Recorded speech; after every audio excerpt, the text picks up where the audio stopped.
Good afternoon guys, nandito nga pala tayo sa Barangay La Purisima na kung saan napunta po ako dito at magpapatawak nga ako dyan at nakagat nga po ako ng aso. At habang nandito nga ako naghugas na nga dito si kuya at ito na nga tatawakin na nga tayo dyan at umupo na nga ako dyan nakikipagtsikahan pa ako halos hindi ako makapagsalita dahil sa sakit ng aking paa at nakagat nga ako ng aso. At habang ito nga nakikipagtsikahan niya ako kay kuya ay kinukwento-kwentuhan muna ako dyan dahil niya tinatanong ako saan daw ba akong part ng ugat ng aso, sabi ko sa paa. At nung nga binabasa at dinadasalan na nga ako, "Huy, ito parang ewan." Charot lang po. At habang eto nga dinadasal-dasalan na nga ako at ano na nga, pinahiran ako ng maraming suka sa katawan. Medyo nahilang pa nga ako dun sa part na yan. At ito nga nilagyan nga ng suka at binuhusan nga ng suka yung paa ko habang binubuhusan na nga diyaan. Ito ang hapdi nga, super hapdi nga talaga ba naman tinatawak na nga talaga ako at andito ako sa Barangay La Purisima at tanghali na nga kami nagpunta diyan, nagpatawak nga ako diyan guys. Medyo napakahapdi nga at itong akala mo naman pinapalo, charot. Medyo ang hapdi talaga na hindi ko talaga matiis sa sobrang sakit.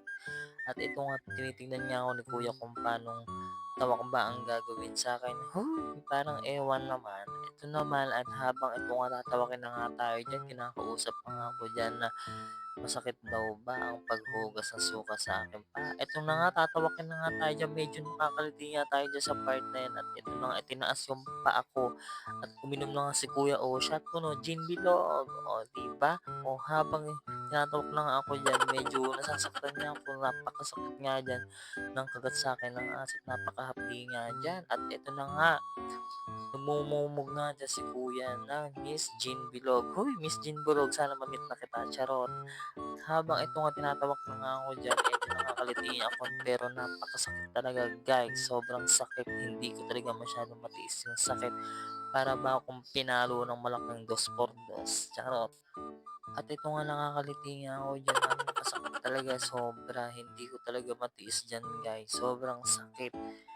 Napakasakit talaga. Ito nga habang tinatawak ako ni kuya, eh, napakagaling nga ni kuyang sumipsip. Charot lang po.